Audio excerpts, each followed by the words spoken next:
It comes as no surprise that getting a good date or any date in 2023 has become very difficult for the average man. Some even consider it impossible, which resulted in many of the men completely giving up on dating. This phenomenon is actually worse in Western first world countries, for example, European like the United Kingdom, in the Americas like United States and Canada. In other more conservative and traditional countries, dating for the average man is still somewhat bearable, but even in these countries, the plague is spreading. So this begs the question, what can be done about this discrepancy in dating for the average man? What are his options for the modern day and age and in the future? Well, this is the issue that today's video will try to tackle. We will talk about ways average men can help their dating chances nowadays. This video, like usual, will be split into multiple parts. Part 1 will talk about why dating is difficult for the average man, and Part 2 will talk about possible solutions. If you want to support the channel and get your face evaluated by me with personalized Lookmaxxing advice, link will be down in the description. If you want to read more about topics like these, you can check out my blog at nerofacerating.com. Without further ado, let's get this video started. So first of all, let's discuss why dating become difficult for the average man. Well, it's all because of technology and mainly the internet, which made long distance communication accessible to everyone. You see, before the internet, a woman's social circle was small. It was bound by family, school, work, and area she traveled to, which means her dating options were limited to that certain small social circle. And within that social circle, not every man will be a Chad. Majority of men are average with a mix of above average, below average, and the rare highly attractive men. So back then, a man's status and other stats held far more weight than they do now. Now in the age of dating apps and smartphones, that circle has expanded to the whole planet, which resulted in the average woman being flooded with attention by all kinds of men, leading to the average woman believing they are 9s and 10s, and with majority of women being self-sufficient, this put a lot more weight on looks rather than money and other stats as well. Of course, like videos I have done in the past, I need to provide studies that back off my claims, which I will.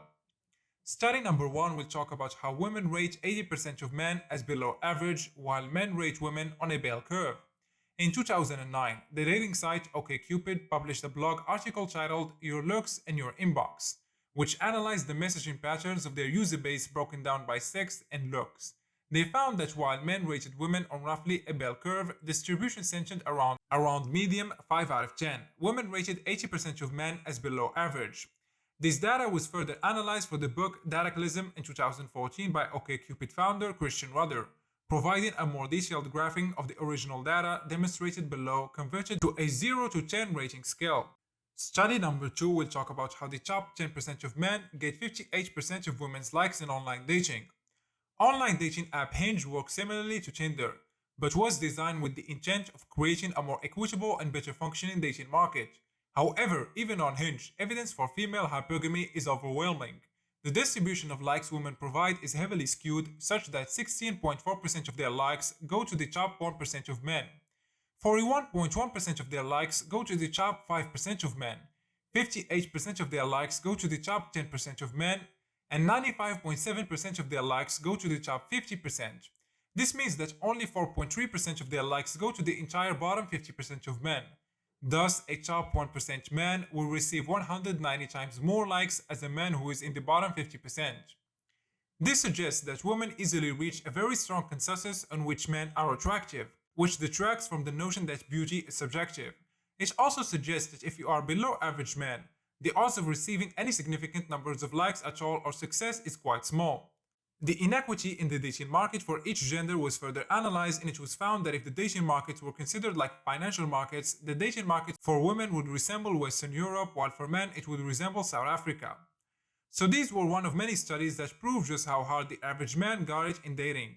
And you don't even need studies to prove anything in this case. At this point, it's just common sense and reality. Well, let's move on to the possible solutions that the average man can do to improve his dating chances. First option, which splits into multiple sub-options, is Lookmaxxing. Now don't click away from the video, just hear me out.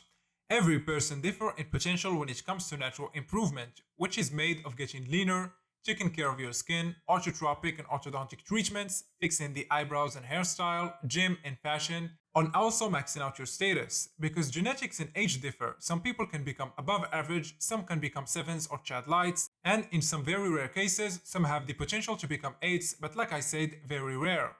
Unfortunately, some even with natural improvements will still be in the average range. These guys have flaws that cannot be improved naturally, so they have the option to go for cosmetic surgery, which will make them overcome such flaws. For example, jaw surgery, eye surgery, or plastic surgery and other multiple minor flaws. If you don't consider surgery a viable option, well, if you are a white man, you are in luck, which leads us to the second option. If you are financially stable, serious about dating and a white man, then you can join the Passport Bros movement, where men date outside of Western countries and into countries where feminism is not as widespread. Of course, attractive men of other ethnicities can still benefit from this option as well. It's just that white men benefit more from it. I have videos on my channel discussing why that's the case.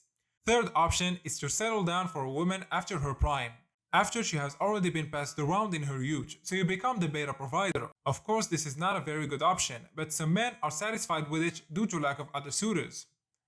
And the last option is to pull off entirely of the dating game. This option lines up with the MGTOW belief, which existed for a while now. This one is self-explanatory. Men purposely stop dating willingly due to its lack of benefits to focus more on deeper goals and on themselves. Of course, there are other options out there, but these are just the mainstream ones I know.